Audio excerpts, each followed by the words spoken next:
கடகம் ராசி நண்பேண்டா எந்த ராசிக்காரங்கள்ட்ட எப்படி பழகணும் அப்படிங்கிற பதிவில் எனக்கு கடகராசி பாசக்காரங்க அப்படின்னு சொல்லலாம். இவங்களை பாசமாக இவங்ககிட்ட அன்பாக பழக ஆரம்பிச்சிங்க அப்படின்னா இவங்கள மாதிரி யாரும் பழக மாட்டாங்க. அதே மாதிரி நம்ம கொஞ்சம் அவங்ககிட்ட வேஷம் போடுற மாதிரி அவங்களுக்கு தெரிஞ்சது அப்படின்னா மெதுவாக அவங்க நம்மளை விட்டு கொஞ்சம் ஒதுங்கி போயிடுவாங்க. அதனால் பாசம் அப்படிங்கிற ஒரு விஷயத்தை மட்டும் அடிக்கடி இவங்ககிட்ட காமிச்சிக்கிட்டே இருக்கணும். அந்த பாசம்தான் இவங்களை ஒரு பெரிய ஒரு எல்லைக்கு கொண்டு போகும். அது உறவாக இருக்கட்டும், நட்பாக இருக்கட்டும், எல்லா விஷயத்துலையும். ஏன்னா கடகம் அப்படிங்கிறது சந்திரனுடைய ராசி. சந்திரன் அப்படிங்கிற தாய்மை, தாய்மைக்குள்ள பாசம் அப்படிங்கிற ஒரு விஷயம் நமக்கு எல்லாத்துக்குமே தெரியும். அந்த தாய்மைக்குள்ள பாசம் தான் இவங்க ஒவ்வொருத்தட்டையும் எதிர்பார்க்கக்கூடிய ஒரு அமைப்பு. அந்த பாசம் இவங்களுக்கு கிடச்சிட்டு அப்படின்னா இவங்களும் ரொம்ப சந்தோஷமாக இருப்பாங்க. அதே மாதிரி அந்த பாசத்தை கொடுக்குறவங்களையும் நிறைய ஹாப்பியாக வச்சுக்கிட்டு இருக்கக்கூடிய மனநிலையோடு இவங்க இருப்பாங்க. மனோகாரகன்னு சொல்லலாம். எந்த ஒரு விஷயத்துலையும் கொஞ்சம் தெளிவு இல்லாமல் அடிக்கடி குழப்பம் அடைவாங்க. இவங்களுக்கு தெளிவுபடுத்துகிறவங்க ஒருத்தர் மட்டும் அமைஞ்சிட்டாங்க அப்படின்னாச்சுன்னா ரொம்ப சூப்பராக இருக்கும். அதுவும் இவங்க அந்த இப்போ ஒரு சில பிரச்சனைகள்லாம் அவங்க தெளிவுபடுறாங்க அப்படின்னாச்சுன்னா அவங்ககிட்ட போய் நம்ம தெளிவு பெற்றால் போதும், அவங்க சொன்னால் கரெக்டாக இருக்கும் அப்படிங்கிற ஒரு முடிவையும் இவங்க எடுத்துட்டாங்க அப்படின்னாச்சுன்னா இவங்களை யாரையும் அசைக்க முடியாது. அதாவது தன்னால் முடிவெடுக்கிறது கொஞ்சம் குழப்பம் வரும். ஆனால் முடிவெடுக்கிறதுக்கு ஒரு குருநாதர் மாதிரி ஒரு ஆளை வச்சுக்கிட்டாங்க அப்படின்னாச்சுன்னா கடகராசிக்காரங்க ஸ்பெஷல் அப்படின்னு சொல்லலாம், பவர் அப்படின்னு சொல்லலாம். அதே மாதிரி பவர் மிக்கவர்கள். இவங்ககிட்ட ஒரே விஷயம் கெடுக்கோங்க, முடிவெடுக்கக்கூடிய மிகப்பெரிய ஒரு தைரியம் மட்டும் இவங்களுக்கு வந்துருச்சு அப்படின்னா இவங்களை என்ன செய்ய முடியாது, அசைச்சிக்கவே முடியாது. சிலர் பார்த்தீங்க அப்படின்னு கேட்டிங்கன்னா மனதை மிகப்பெரிய போல்ட்னஸாக வச்சுருப்பாங்க. ஏன்னா சந்திரன் தான் மனோகாரகன். அந்த 100ல் ஒரு 2 பேருக்கு தான் இருக்கும் அப்படிங்கிறத ஒரு அமைப்பு. அப்படி மனதை யார் போல்டாக வச்சுக்கிட்டு இருக்காங்களோ அவங்க எந்த துறையில் உள்ளே இறங்குறாங்களோ அந்த துறையில் மிகப்பெரிய அளவுக்கு சாதிக்க வல்லவர்கள், சாதனையாளர்கள் அப்படின்னு சொல்லலாம். அதனால தான் கடகராசிக்காரங்களை நிறைய பேர் ஆசைப்படு அப்படின்னு அப்துல் கலாம் மாதிரி அந்த வார்த்தையை சொல்லலாம். இன்னைக்கு கடகராசிக்காரங்க தான் நிறைய ஒரு அரசியல்வாதியாக இருக்காங்க. ஏன் அப்படின்னு கேட்டிங்கன்னா மிகப்பெரிய அளவு ஆசைப்பட்டதுனால தான் அவ்வளோ பெரிய துறையில் சின்ன சின்ன விஷயங்கள்லேருந்து மிகப்பெரிய ஒரு பதவிகளில் அற்புதமாக போய் அமர்கிறாங்க. இன்றைக்கி நிறைய அரசு ஊழியர்களில் நீங்கள் பார்த்தீங்கன்னா கூட கடகராசிக்காரங்க இருப்பாங்க. ஏன்னா சார் இந்த பதவிக்கு நான் வந்தே ஆகணும், என்றைக்கு சார் பதவிக்கு ஜோசியத்தை வந்தால் கூட எனக்கு எப்போ கவர்மெண்ட் ஜாப் கிடைக்கும், இல்லாட்டா எனக்கு அரசியலில் பதவி கிடைக்குமா, இல்லாட்டா எனக்கு பதவி உயர்வு கிடைக்குமா, என்றைக்கு சார் அடுத்த ஸ்டெப்பு நான் ஏறுவேன், எப்போ நிறைய சம்பாத்தியம் பண்ணுவேன் அப்படிங்கிறதே இவங்க அதிகமாக கேட்டுக்கிட்டே இருப்பாங்க. அப்போது இவங்கள்ட்ட ஒரு ஆம்பிஷனும் ஒரு ஆசையும் அளவு கடந்த ஒரு எல்லையை தாண்டி இவங்க பயணம் பண்ணணும் அப்படிங்கிற ஒரு விதியும் இவங்ககிட்ட எப்போவுமே இருக்குது அப்படிங்கிறத சொல்லலாம். இதில் 100ல் 2 பேர் சொல்கிறோம் பார்த்திங்கன்னா அவங்க ரொம்ப வலுவானவர்கள். மற்றவர்கள் இவர்களுக்கு கரெக்டாக கைட்னஸ் கொடுக்கக்கூடிய ஆள் மனசு கிடச்சிட்டாங்க அப்படின்னா மிகப்பெரிய ஒரு வரப்பிரசாதம் அப்படின்னு நம்ம சொல்லலாம். இப்படிப்பட்ட கடகராசிக்காரங்கிட்ட மற்ற ராசிக்காரங்கள்லாம் எப்படிலாம் பழகலாம், எப்படி பழக முடியுமா முடியாதா அப்படிங்கிறத நம்ம பார்ப்போம். கடகராசிக்காரங்கிட்ட மேசராசிக்காரங்க சூப்பராக பழகுவாங்க, கொஞ்சம் வேகமாக இருப்பாங்க. கொஞ்சம் புரிஞ்சுக்கிட்டாங்க அப்படின்னாச்சுன்னா இவங்க 2த்தையும் அடிக்கவே முடியாது. ஏன்னா சந்திர மங்கள யோகம்னு சொல்லுவோம். அதாவது என்னென்னு கேட்டால் முதல்ல பழகையில் இல்லை மேசராசிக்காரங்களும் அவங்க கொஞ்சம் தப்பாகவே கடகராசிக்காரங்க நினைப்பாங்க. அதுக்கப்புறம் புரிஞ்ச உடனே சார் இவரை மாதிரி ஒரு ஆள் கிடையாது சார், எந்த ஒரு விஷயத்துலையும் எனக்கு ஒரு கரெக்டான ஒரு பர்சன் அப்படின்னு சொல்லி ஒரு மன மகிழ்ச்சி அடையக்கூடிய ஒரு அமைப்பு உண்டு. அதே மாதிரி இவங்க எல்லா விஷயத்துலையும் அவங்களுக்கு ஒரு வேகமான செயல்பாடுக்கு இவங்க ஒரு காரணமாக இருப்பாங்க. எள்ளுன்னா எண்ணெயாக நிற்கக்கூடியது மேசராசிக்காரங்க. இன்னொரு பக்கம் பார்த்தீங்கன்னா விருச்சிக ராசிக்காரங்களும் அதே மாதிரி எள்ளுன்னா எண்ணெயாக நிற்பாங்க. ஆனால் இவங்க 2 பேருக்கும் சில நேரத்தில் நல்ல ஒரு புரிதலோடு போய்கிட்டே இருப்பாங்க. விருச்சிக ராசிக்காரங்க அதுவும் செவ்வாயோட ராசி தான்.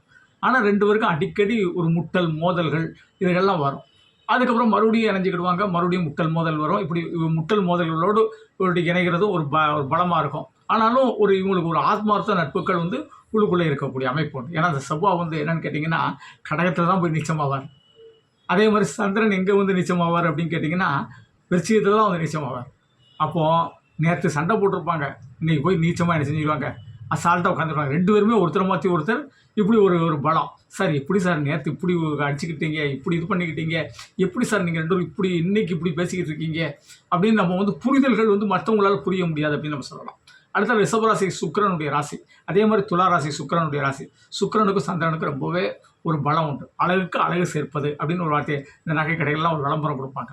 அதே மாதிரி அழகுக்கு அழகு சேர்ப்பது தான் இந்த சுக்கிரன் அதாவது கடகராசி கூட ஒரு நட்பு பழகிறதும், அதே மாதிரி துளாராசிக்காரங்க கடகராசிக்காரங்கள்ட்ட நட்பாக பழகிறதும் அந்த அளவுக்கு ஒரு சூப்பராக இருக்கும். சார் எனக்கு அவங்க ஈக்குவலான பர்சன், எனக்கு அவங்க ஈக்குவலாக சில விஷயங்கள் செய்கிறாங்க, நானும் அவங்க கூட பழகிறேன். நான் இன்றைக்கி ஒரு சினிமாவுக்கு தான் போகணும் அப்படின்னா அவங்க சினிமாவுக்கு வருவாங்க, ஒரு கோயிலுக்கு தான் போகணும் அப்படின்னா கோயிலுக்கு வருவாங்க. இது ரிஷபத்துக்கும் துலாத்துக்கும் உண்டு. அதில் ரிஷபராசிக்காரங்க கொஞ்சம் கடகராசிக்காரங்க அப்பப்போ ஃபீட் அடிக்கலாமான்னு பார்ப்பாங்க. நான் தான் உன்னோட அழகு, நான் தான் உன்னோட பெஸ்ட்டு அப்படின்னு அடிக்கடி இவங்க சொல்லி பார்ப்பாங்க. ஆனாலும் கடகராசிக்காரர்கிட்ட அது ரொம்ப பலிக்காது. இவங்க அதையும் டாமினேட் பண்ணி அவங்க நட்பை கொண்டு வருவாங்க. ஆனால் துளாராசிக்காரங்க கடகராசிக்காரங்கிட்ட நிறைய விட்டு கொடுத்து போவாங்க. அதில் விட்டு கொடுத்து போகிறதுனாலே இவங்க வந்து ரொம்ப சக்ஸஸாக போவாங்க. அதே மாதிரி அந்த கடகராசிக்காரங்க ரகசியங்களெல்லாம் கூட துளாராசிக்காரங்க வாங்கி வச்சுக்கிடுவாங்க. பல ரகசியங்களுக்கு இவங்க ஆலோசனை சொல்லக்கூடியவர்களாக இருப்பாங்க. ரகசிய ஆலோசகராக கூட இருக்கக்கூடிய அமைப்புகள் ரொம்ப சூப்பராக உண்டு. அதே மாதிரி சிம்மராசிக்காரங்களை எடுத்துக்கிட்டிங்க அப்படின்னுட்டா கண்டிப்பாக கடகராசிக்காரங்க ரொம்ப அழகாக பழகுவாங்க. நிறைய சிம்மராசிக்காரங்களுக்கு கடகராசிக்காரங்களுக்கும் திருமண பந்தங்கள்லாம் கூட ஏற்பட்டிருக்கும். அப்படி திருமண பந்தங்கள் ஏற்பட்டிருக்கவங்க வந்து நிறைய வாழ்க்கையில் மிகப்பெரிய செல்வந்தராக இருக்கக்கூடிய அமைப்புகள் உண்டு. அல்லது கடகராசிக்காரங்க சிம்மராசிக்காரங்களை ஒரு நட்பாக வச்சுருந்தாங்களே கொஞ்சம் வாழ்க்கையில் மிகப்பெரிய ஒரு பொருளாதாரத்தில் ஒரு ஏற்றமான வாழ்க்கையை அற்புதமாக அமைச்சிக்கலாம். அடுத்தது கடகராசிக்காரங்கிட்ட புதனுடைய ராசியான மிதுன ராசியும் கன்னி ராசியும் சிறப்பாக பழகுவாங்க அப்படின்னு சொன்னாலும் மிதுன ராசி பழகிற மாதிரி கடகராசியால் பழக முடியாது, கன்னி ராசியால் பழக முடியாது. மிதுன ராசி கடகராசிட்டு பழகும்போது சில குறிப்புகளை அற்புதமாக எடுத்து கொடுப்பாங்க. இவங்களுடைய செயல்பாடுகளுக்கு இந்தந்த குறிப்புகள் நன்றாக இருக்கும் அப்படின்னு அற்புதமாக இருப்பாங்க. சிறந்த பிஏவாக கூட இருப்பாங்க. தெளிவான சிந்தனைகளை அப்பப்போ உருவாக்கிக்கிட்டே இருப்பாங்க. யாருக்கு? கடகராசிக்காரங்களுக்கு.